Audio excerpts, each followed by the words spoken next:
در ناحیه به نام شمس‌الدین شاهین دهه داغستان در دامنه کوه مومزکری با این گونه منظره‌های دلکش، گل‌های خودروی طبیعی، لاله و سیبرگه ماه مای انا همین گونه با رنگ‌های گوناگون دقت هر بیننده را به خود جلب می‌نماید.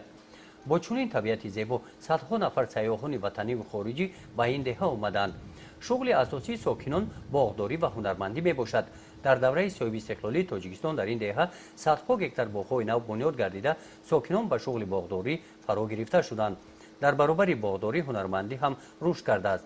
بخشیده به سال رشد سیاحی و هنرهای مردمی با دستگیری اگنتی مهنت و شغل اهالی با جلب هنرمندان محلی زنان و دختران جوان به شغل دهه و شغل دوزندگی، بافندگی و چکندوزی جلب کرده شدند. در این گوشه نمونه های چکندوزی سالهای 70 عصر گذشته و امروزه گرد آورده شدند. هر نقش مضمون معینی را دارد که در دسترویمال‌های چکنی هنرمند مقصد خود را تصویر نموده است. در داغستان انوربین عظیم و از نهال گندم انا این گونه سبجه ها می‌بافد. این کلاپوش هم مسئول دست انوربی میباشد. زنان و دختران با هنر شیراز بافی، چکندوزی، تاقی‌دوزی، خوراک‌دوزی، کوکل بافی، بالش دوزی، قلمزنی توجهی بلند ظاهر می‌نمایند. در منطقه کلوب دهه داغستان از قدیم با صنعت کندکاری معروف گشته است. این هنر رو امروز این جوانان استاد جبلی جنگی خان و مهریدین شاکیروف ادامه میدهند. از چوب با نقش و نگار ملی محصولات های گوناگون میسازند. این صندوقچه ها، کتابمان و بالاپوش صندوق مسئول کاری آنها میباشد.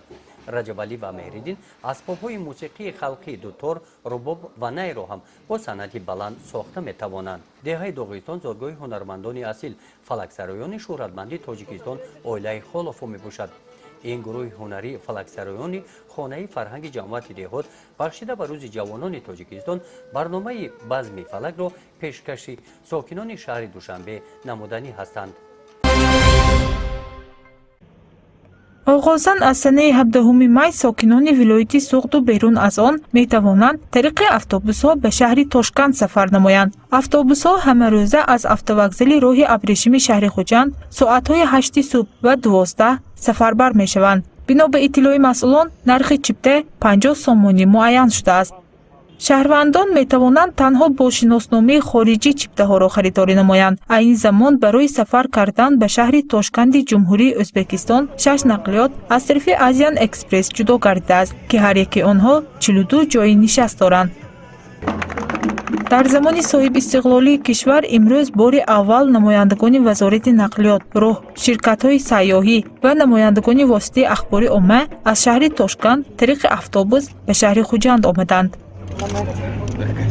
меҳмононро муовини раиси вилояти суғд, раиси шаҳри Хуҷанд ва дигар намояндагони мақомоти иҷроии ҳокимияти давлатии вилоятиву шаҳрӣ ва сокинон пешвоз гирифтанд. тавре ки қайд гардид, мардуми ҷумҳурии Тоҷикистон ва Ӯзбекистон аз азал халқи ба ҳам дӯст буданд ва мо шод аз он ҳастем, ки риштаи ҳамкорӣ ва муносибатҳои дипломатии байни ду давлат то рафт мустаҳкам гардида истодааст.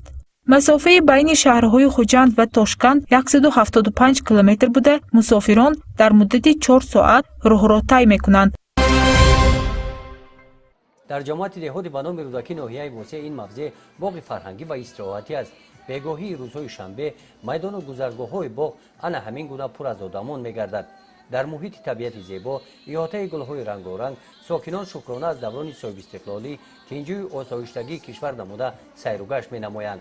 از تماشای چنین منظره‌های دلکش و زیبا غذای معنوی می‌بردارند. با اقدام جماعت دهات بگاهی روزهای شنبه در این موضع خوشمنظره چاره‌بینی فرهنگی شام جوانی برگزار گردیده. با برنامه کنسرتی با رقص و سرودهای دلنشین، هزل و شوخی‌ها هنرمندان خاطر ساکنان را شاد می‌گردانند. چاره‌بینی شام جوانی را مؤسسه‌های حدود جماعت دهات با نوبت می‌گذرانند.